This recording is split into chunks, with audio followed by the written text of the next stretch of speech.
वीरो न यत्र। आप लोग इतने सज्जन बैठे हैं, स्वाहा सबने सुना है, क्योंकि सबके यहाँ थोड़ा बहुत हवन होता ही है। स्वधा किसने किसने सुना है? हाथ उठाओ। स्वधा कहाँ कहाँ सुनाया जाता है? ऐसे हाथ उठाने से काम नहीं चलेगा। कब किस कथा में आता है स्वधा? इसलिए नहीं सुनते क्योंकि आपके घरों में विधिवत पितरों की पूजा नहीं होती।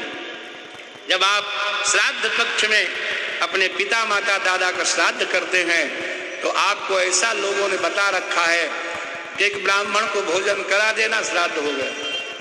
अपना जो है लंच बॉक्स रख लिया स्कूटर की डिक्की में और स्कूटर में किक मारते जाते हैं और पति से कह देते हैं पंडित जी आएंगे भोजन करा देना, आज श्राद्ध है। बोलो राधे राधे। ऐसे श्राद्ध होने लगे कि नहीं? बोलो।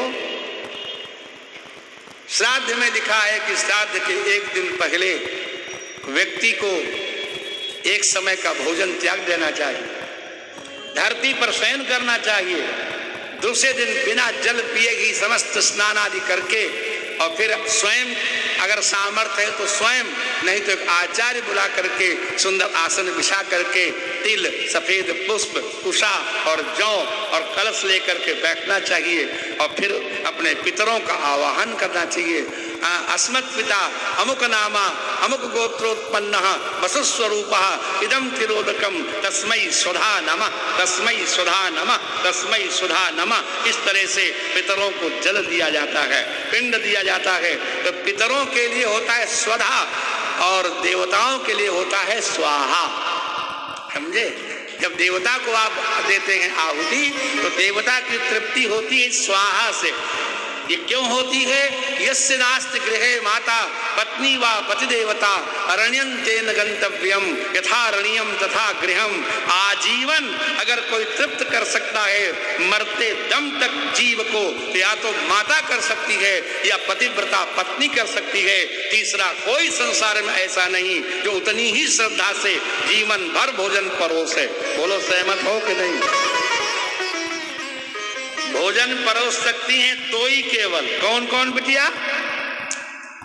माता कभी नहीं उबती भोजन परसने से और सदाचारिणी पत्नी कभी नहीं उबती भोजन परोसने से। 11 बजे रात को पति के मुंह से निकल गया कि आज कुछ भूख सी लगी है और पत्नी झट से उठ गई, भिंडी रखी थी खटखट काटी और उसको छौंक दिया और तुरंत आटा मारा। जब तक वो उठ नहीं पाए तब तक पराठा तैयार। बोलो राधे राधे। आधी रात को कोई नहीं खिलाने वाला है, या माता खिला सकती है या अनुकूल आचरण करने वाली पत्नी खिला सकती है। तो पत्नी जब खिलाती है समझे पितरों के लिए, समझे, तो पत्नी कौन होती? अर्धांगिनी होती। और पितरों की पत्नी का नाम है स्वधा। इसलिए पितरों की पत्नी का स्मरण करते हैं कि हे माता, जैसे तुम पितरों को तृप्त करती हो ऐसे मेरे भी इस तिल जल से हमारे पिताजी तृप्त हो जाएं, इसलिए हम आपका स्मरण करते हैं। तस्मै स्वधा नमः, तस्मै स्वधा नमः। और जब हम अग्नि देवता में डालते हैं तो अग्नि की पत्नी का नाम है स्वाहा। ये बात जानते हो कि नहीं?